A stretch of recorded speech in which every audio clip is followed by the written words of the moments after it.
అందరికీ నమస్కారం. ఈరోజు మనం ఒక అమ్మాయి కథ తెలుసుకోబోతున్నాం. ఇదొకరి వ్యక్తిగత పరివర్తనకు సంబంధించిన కథ. పేరు నిశ్శబ్ద ఉదయం, లలిత కొత్త ఆరంభం. మరి ఆమె ప్రయాణం మనందరికీ ఎలాంటి స్ఫూర్తినిస్తుందో చూద్దాం. ఒక్కసారి ఆలోచించండి, మన జీవితకాలపు కళ ఉన్నట్టుండి నిశ్శబ్దమైపోతే ఎలా ఉంటుందో, ఆ బాధ, ఆ తర్వాతొచ్చే మార్పు. ఇదే మనం ఇప్పుడు తెలుసుకోబోయే లలిత కథలోని అసలు విషయం. ఊరి చివరన ఒక చిన్న ఇల్లు.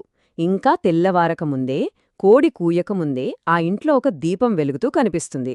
అదే మన లలిత ఇల్లు. అంతా నిశ్శబ్దంగా ఉన్నా ఆమె మనసులో మాత్రం ఎన్నో ఆలోచనలు, అలజడులు. ఇక్కడ చూడండి, పెళ్లికి ముందు, పెళ్లి తర్వాత లలిత జీవితంలో ఎంత మార్పొచ్చిందో. పెళ్లికి ముందు తన కలలు వేరు. బాగా చదువుకోవాలి, ఉద్యోగం చేయాలి, తనకంటూ ఓ గుర్తింపు తెచ్చుకోవాలి, ఇలా ఎన్నో. కాని పెళ్లి తర్వాత కొత్త ఇల్లు, కొత్త మనుషులు, కొత్త బాధ్యతలు.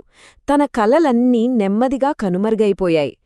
ఈ ఒక్క మాట చాలు లలిత పరిస్థితి ఏంటో అర్థం చేసుకోవడానికి.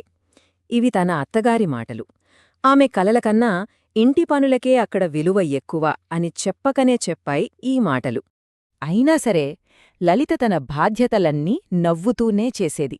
కాని ఆ నవ్వు వెనకాల ఎంత బాధ దాగుందో, ఎన్నెన్ని చెప్పాలనుకున్న మాటలు ఆగిపోయాయో ఎవరికీ తెలీదు.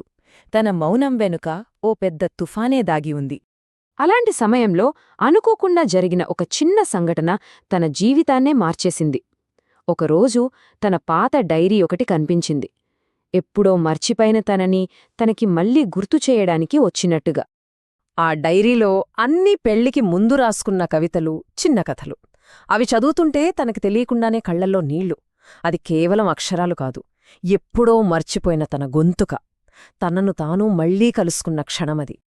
అప్పుడు తనను తాను వేసుకున్న ప్రశ్న ఇది: అసలు నేనన్న విషయాన్నే మర్చిపోతున్నానా? ఈ ఒక్క ప్రశ్న తనలో ఒక అగ్నిని రగిలించింది. మార్పు కోసం ఒక బలమైన కోరికను పుట్టించింది. ఇంక లాభం లేదు అనుకుంది. తన భావాలను తనలోనే దాచుకోకూడదని నిర్ణయించుకుంది. ఆ రాత్రే తనలో ఉన్న భయాన్ని, సంకోచాన్ని పక్కన పెట్టి ధైర్యం చేసి తన భర్త రవితో మాట్లాడింది. మళ్లీ చదువుకోవాలన్న తన కోరికను చెప్పింది. రవి కూడా ఆశ్చర్యపోయాడు. కాని ఆమెను అర్థం చేసుకున్నాడు. నిజమా, నువ్వు ఇన్ని రోజులుగా ఇంత మదనపడుతున్నావని నాకు తెలియదే అన్న ఆ ఒక్క మాట, అదే లలితకు కొండంత ధైర్యాన్ని, ఒక ఆశను ఇచ్చింది. అక్కడ్నించి మొదలైంది అసలైన మార్పు. ఓ నిశ్శబ్ద పరివర్తన అన్నమాట. రవి ఇంట్లో సాయం చేయడం మొదలుపెట్టాడు.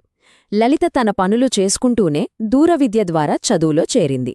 అందరూ పడుకున్నాక అర్ధరాత్రిపూట తన కలల కోసం చదువుకునేది. అవును, శారీరకంగా చాలా అలసిపోయేది. కాని ఆ అలసటలో ఒక తెలియని ఆనందం, ఒక సంతృప్తి ఉండేది.